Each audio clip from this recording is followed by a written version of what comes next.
10वीं पास के लिए बैंक में जो है ऑफिस असिस्टेंट की शानदार भर्ती निकाली जा चुकी है और इसका ऑनलाइन भी स्टार्ट है। इन हैंड सैलरी की बात करें तो 30,000 प्लस आपको जो है यहाँ पे इन हैंड सैलरी आपको देखने को मिलेगा और इसमें काफी सारे बेनिफिट्स भी आपको यहाँ पे देखने को मिलते हैं। तो अगर आप 10वीं पास है और आपका भी सपना है बैंक में नौकरी करना, तो ये वाला फॉर्म आप जरूर भरिएगा। इसके लिए ऑनलाइन शुरू हो चुका है। कैसे फॉर्म को भरना है मैंने ऑलरेडी एक वीडियो बनाया हुआ है। इस वीडियो में स्पेशली बात करेंगे इस भर्ती की संपूर्ण जानकारी के बारे में, जिसमें आप बात करेंगे क्वालिफिकेशन के बारे में, एज लिमिट के बारे में, सैलरी के बारे में, सिलेक्शन प्रोसेस के बारे में। सिलेक्शन प्रोसेस में हम जानेंगे किस किस सेक्शन से आपका एग्जाम होते हैं और इसमें रिटन एग्जाम के बेस पे ही सिलेक्शन होने वाला है। इसके अलावा फॉर्म भरने के लिए आपको जरूरी डॉक्यूमेंट्स क्या लगने वाले हैं वो सब भी हम यहाँ पे आपको डिस्कस करके बताने वाले हैं। तो बैंक ऑफ बड़ौदा की तरफ से फ्रेंड जो है ये आपकी भर्ती निकाली गई है और 10वीं पास आप हैं तो इस भर्ती के लिए फॉर्म को अप्लाई कर सकते हैं। न्यूनतम उम्र सीमा आपका जो है 18 वर्ष कंप्लीट हो जाना चाहिए, तो ही आप यहाँ पे फॉर्म को अप्लाई करेंगे। चलिए समझते हैं इस भर्ती की पूरी इंफॉर्मेशन के बारे में। नोटिफिकेशन डाउनलोड करने के लिए आप गूगल में जाएंगे, सर्च करेंगे डीएस हेल्पिंग फॉरएवर। ये वाली जो है साइट आपको सर्च करना है गूगल में जाके और यहाँ पे आपको ये वाली साइट मिलेगी, इसको आपको ओपन कर लेना है और यहाँ पे आप देखेंगे तो आपको लाइव अपडेट में बैंक ऑफ बड़ौदा की जो बहाली चल रही है ऑफिस असिस्टेंट की, ये आपको यहाँ पे देखने को मिल जाता है। तो आप क्या करेंगे, इस पे जो है क्लिक करेंगे, आपको जो है यहाँ पे इस भर्ती के रिगार्डिंग पूरी इंफॉर्मेशन जो है देखने को मिल जाएगा। 500 पदों भर्ती है, 23 मई तक इसका लास्ट डेट है फॉर्म भरने का। और आप नीचे आएंगे तो यहाँ पे आपको जो है एप्लीकेशन फी भी बताया गया है कि जनरल ओबीसी ईडब्ल्यूएस के लिए 600 रुपए, एससी एसटी विकलांग के लिए 100 रुपए आपको आवेदन शुल्क यहाँ पे देना होगा।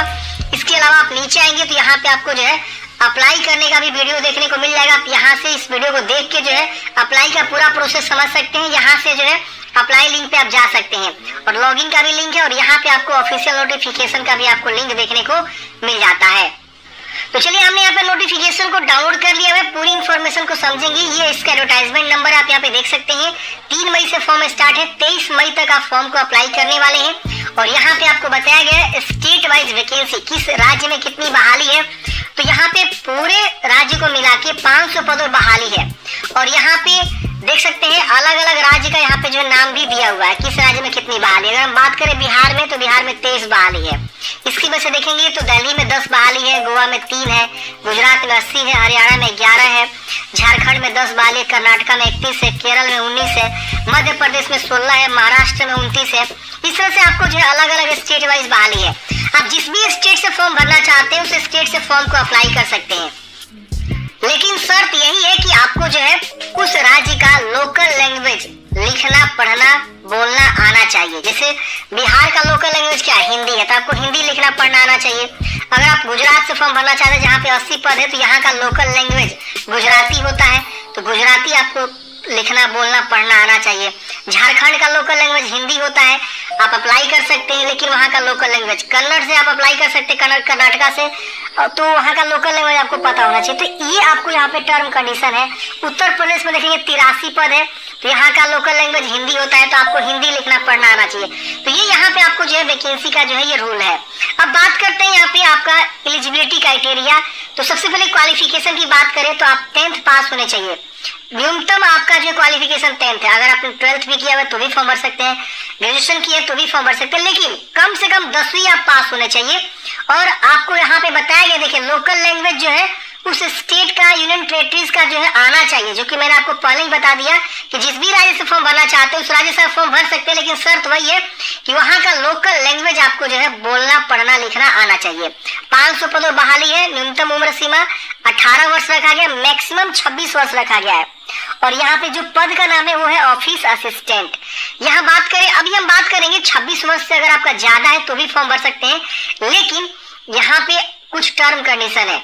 और यहाँ पे आप देखेंगे तो आपका उम्र सीमा की गणना जो है 1 मई 2025 को बोला गया है करना होना चाहिए। 18 वर्ष कंप्लीट होना चाहिए और मैक्सिमम 26 से ज्यादा नहीं होना चाहिए। अपर एज में छूट मिलेगा, मैं आगे डिस्कस करूंगा।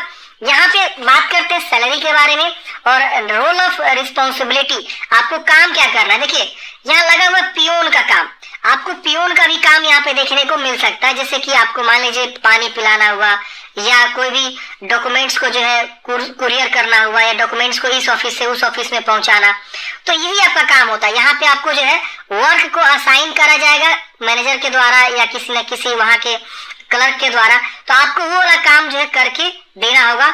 और यहाँ पे जो आपका डेली रूटीन जो आपका होता है नॉर्मल 10 से 4 या 5 जो भी बैंक का रूटीन होता है, उसी रूटीन में आपको काम करना होता है। और यहाँ पे सैलरी बात करें तो परमानेंट आपकी सैलरी होगी और काफी शानदार सैलरी आपको देखने को मिलता है, जो कि आप देखेंगे बेसिक पे जो सैलरी है 19,500 है। और यहाँ पे जो 19,500 सैलरी है, इसमें आपको जो है ना काफी सारे जो है एडिशनल भी जुड़ेंगे, जैसे कि आपका डीए जुड़ेगा, एचआरए जुड़ेगा, सीसीए जुड़ेगा, special allowances, transport allowances, special pay allowances, leave fare concession, leave यहाँ पे देख सकते हैं बहुत सारा है, group medical insurance, self dependent, इसके अलावा यहाँ पे medical aids, gratuity defined, pension scheme, staff over facility, building house loan, आपको हाउस लोन भी मिलता है घर बनाने के लिए, बहुत सारे बेनिफिट्स आपको मिलते हैं। तो 19,500 में जब आपके डीए और एचआरए ये सब जुड़ेगा तो इन हैंड स्टार्टिंग सैलरी हम बात करें तो 30,000 प्लस ही आपको इन हैंड स्टार्टिंग सैलरी मिलेगा। और यही नहीं कि अगर आप इस पद पे हैं तो आपको जो है आगे चल के प्रमोशन नहीं होगा, प्रमोशन भी यहाँ पे हो सकता है। इसके अलावा जब भी कोई बैंक में बहाली आएगी, मान लीजिए क्लर्क की बहाली आई एसबीआई में, ठीक है, या इसी बैंक ऑफ बड़ौदा में क्लर्क की बहाली आई, तो होता क्या है ना कि अगर आपका क्वालिफिकेशन ग्रेजुएशन है तो आप जो है आगे चल के क्लर्क का भी एग्जाम देंगे तो उसमें आपको छूट मिल जाता है, क्योंकि आप काम कर रहे हैं ऑलरेडी बैंक में। तो बैंकिंग सेक्टर में जाने का एक तरीका है, आप जो है ऑफिस असिस्टेंट से जो आगे भी बढ़ सकते हैं, जो कि आपके ऊपर काबिलियत होनी चाहिए। एग्जाम दीजिए, आपका आगे प्रमोशन हो गया, क्वालिफिकेशन होनी चाहिए आपके पास। तो ये सारी जो है यहाँ पे चीजें हैं। और जब आप क्लर्क बनेंगे तो सैलरी और बस बेहतरीन हो जाएगी आपकी, समझ रहे ना। अब एलिजिबिलिटी में बोला गया नेशनल इंडियन, यहाँ पे फॉर्म अप्लाई करेंगे, सब्जेक्ट ऑफ नेपाल के लोग भी फॉर्म अप्लाई कर सकते हैं, सब्जेक्ट ऑफ भूटान के लोग भी फॉर्म को अप्लाई कर सकते हैं। एज की बात करें तो न्यूनतम यहाँ पे 18 वर्ष बोला गया है और मैक्सिमम 26 वर्ष बोला गया है, जो कि 1 मई 2025 को। लेकिन SC ST से कोई आता है तो उनका उम्र यहाँ पे 5 साल का एक्स्ट्रा बेनिफिट मिल जाएगा, जो कि 18 से लेकर 31 वर्ष यहाँ पे आपको है। SC ST से है तो फॉर्म भर सकते हैं। OBC है तो आपका 18 से लेकर यहाँ पे जो है 29 वर्ष उम्र सीमा है OBC के लिए, तो यहाँ पे फॉर्म को अप्लाई कर सकते हैं। इसके अलावा कोई विकलांग है तो 10 साल का छूट है, तो 26 में 10 जोड़ेंगे तो 36 वर्ष है विकलांग पर्सन के लिए मैक्सिमम उम्र सीमा। एक्स सर्विस में डिसेबल पर्सन के लिए यहाँ पे देखेंगे तो अलग अलग कैटेगरी वाइज दे रखा हुआ है। विडो डिवोर्स वुमेन के लिए यहाँ पे देखेंगे 35 वर्ष, जनरल ईडब्ल्यूएस के लिए यहाँ पे आपको अलग से दिया हुआ है, OBC के लिए 38 वर्ष, SC ST के लिए 40 वर्ष के लिए यहाँ पे जो है अपर एज में छूट मिलेगा। जो डिवोर्स वुमेन है या विडोज है या जुडिशली सेपरेटेड वुमेन है उनके लिए, तो ये सारे जो है आपको ऑप्शंस देखने को मिलते हैं। अब आगे यहाँ पे देखेंगे तो कुछ डॉक्यूमेंटेशन के बारे में बताएगा कि अगर कोई OBC बंदा है तो अपना जो है NCL बनवा लेगा, अगर वो NCL नहीं देता है तो उनका जो है जनरल में जो है उनका हो जाएगा। तो ये चीज आपको ध्यान रखना, अगर आपको OBC का रिजर्वेशन लेना है तो NCL सर्टिफिकेट आपको पहले से बनवा के रखना होना सेंट्रल लेवल का, सेंट्रल लेवल की बहाली जो सेंट्रल लेवल की है। बैंक ऑफ बड़ौदा जो है गवर्नमेंट बैंक है और सेंट्रल के अंतर्गत आती है, केंद्र सरकार के अंतर्गत आती है। अब यहाँ पे कुछ डिसेबिलिटी के बारे में जानकारी बताएगा। हम सीधे आते हैं नीचे, यहाँ पे आपको EWS के बारे में बताएगा। अगर कोई EWS है तो EWS का यहाँ पे क्राइटेरिया दिया गया है कि कितना क्या होना चाहिए, तो EWS कैटेगरी में आएगा। और यहाँ पे आपको EWS से बिलोंग करते हैं तो EWS का आपको सर्टिफिकेट बनवाना होगा। इसके वजह से एजुकेशनल क्वालिफिकेशन 10th पास होना चाहिए, और ये सब मैंने आपको बता ही दिया। लोकल लैंग्वेज बात करते हैं एप्लीकेशन फी का, तो यहाँ पे आपको 600 रुपए आवेदन शुल्क है जनरल के लिए, EWS के लिए, OBC के लिए, और 100 रुपए आवेदन शुल्क है SC ST विकलांग एक्स सर्विसमैन और महिला के लिए। प्लस इसमें कुछ बैंक चार्ज और पेमेंट गेटवे चार्ज भी यहाँ पे आपको लगेगा। मान लीजिए कोई बंदा 100 रुपया का यहाँ पे फॉर्म भर रहा है तो 18% GST और कुछ यहाँ पे बैंक चार्ज लगेगा, तो वही 118 रुपया कुछ समथिंग यहाँ पे आएगा आपको फॉर्म भरने का। इसके बाद यहाँ पे आपको प्री एग्जामिनेशन का ट्रेनिंग मिलता है। अगर कोई SC ST OBC और विकलांग है तो उनको प्री एग्जामिनेशन का फ्री ऑफ कॉस्ट में ऑनलाइन ट्रेनिंग भी मिलेगा तैयारी करने के लिए, जो बैंक ऑफ बड़ौदा के द्वारा दिया जाता है। यहाँ पे लोकेशन ऑफ पोस्टिंग, जो भी राज्य आप चुनाव करेंगे, जिस भी राज्य से आप फॉर्म भरेंगे उसी राज्य में किसी न किसी जगह पे आपको जो है जॉब लोकेशन रहने वाला है। ज्वाइनिंग होने के बाद से 6 मंथ का आपका जो प्रोबेशन पीरियड मिलता है। प्रोबेशन पीरियड में आपको काफी सारे काम सिखाए जाते हैं। सिलेक्शन प्रोसेस बताया गया कि आपका ऑनलाइन टेस्ट होगा, जिसमें आपको बताया गया, आप देख सकते हैं मल्टीपल चॉइस क्वेश्चंस जो कि रहेंगे यहाँ पे। टेस्ट का ऑनलाइन ही एग्जाम होते हैं, 25 क्वेश्चन इंग्लिश से, इसके वजह से जनरल अवेयरनेस से 25 क्वेश्चन, और यहाँ पे एलिमेंट्री अर्थमेटिक से 25 क्वेश्चन और साइकोमेट्रिक टेस्ट से 25 क्वेश्चन रहेंगे। इस तरह से 100 क्वेश्चन रहेंगे 100 मार्क्स के। इंग्लिश में आपका यहाँ पे रहेगा इंग्लिश वाला विषय, बाकी हिंदी इंग्लिश और वहाँ का जो ऑफिशियल लोकल लैंग्वेज है वो भी आप रहेगा। जैसे मान लीजिए अब आप जो है तेलंगाना से फॉर्म भर रहे हैं तो तेलुगु वहाँ पे आपका जो है यहाँ पे लैंग्वेज हो जाएगा। अगर आप बिहार से भरेंगे तो आपका बाकी जो विषय होगा वो हिंदी रहेगा। और 80 मिनट के अंदर आपको सॉल्व करना है। हर एक पार्ट में 20-20 मिनट का आपको यहाँ पे ड्यूरेशन देखने को मिलेगा। तो बैंकिंग वाला आप सबको यहाँ पे बेहतरीन तैयारी करना होगा। इसके बाद यहाँ पे आपको बताया गया है कि list of version of test, मतलब अलग अलग राज्य का क्या आपका जो है एग्जामिनेशन का जो है टेस्ट रहेगा वो आपको यहाँ पे देखने को मिलता है। इसके बाद यहाँ पे आपको रॉन्ग आंसर देने पे भी आपको पेनल्टी मिलता है, मतलब निगेटिव मार्किंग है 0.25 का, आप यहाँ पे देख सकते हैं। इसकी वजह से आपको सेंटर दिखाया गया है कि आपका एग्जामिनेशन सेंटर कहाँ है। आप जिस भी राज्य से फॉर्म भरना चाहते हैं उस राज्य का चुनाव करके आप एग्जामिनेशन सेंटर कहीं भी चूज कर सकते हैं। फॉर्म भरते समय पूछेगा कि आप एग्जाम सेंटर कहाँ देना चाहते हैं, तो आप यहाँ पे देखेंगे हर जगह आपको एग्जाम सेंटर देखने को मिलता है। पटना में भी है, मुजफ्फरपुर है, नागपुर है, सोलन है, सूरत में भी है, ग्वालियर इधर मिल जाएगा आपको। इसके अलावा लखनऊ है, तमाम जगह, गाजियाबाद, दिल्ली है, लखनऊ, पुणे, वेल्लोर, देख रहे ना, देहरादून। इसके अलावा आपको जम्मू में भी देखने को मिलेगा इसका एग्जाम सेंटर, कल्याणी मुंबई में भी है, शिमला है, रांची, हर जगह एग्जाम सेंटर आपको देखने को मिल जाते हैं। इसके बाद आता है प्रोविजनल सिलेक्शन। तो जो आपका 100 मार्क्स का एग्जाम हो रहा है जिसमें आपको 100 मार्क्स में के आधार पे ही आपका जो है फाइनल मेरिट्स तैयार होगा। और एक लोकल लैंग्वेज का भी टेस्ट होगा जो कि क्वालिफाइंग इन नेचर है, उसमें बस आपको क्वालिफाई कर जाना है, उसका मेरिट लिस्ट से कोई लेना देना नहीं है।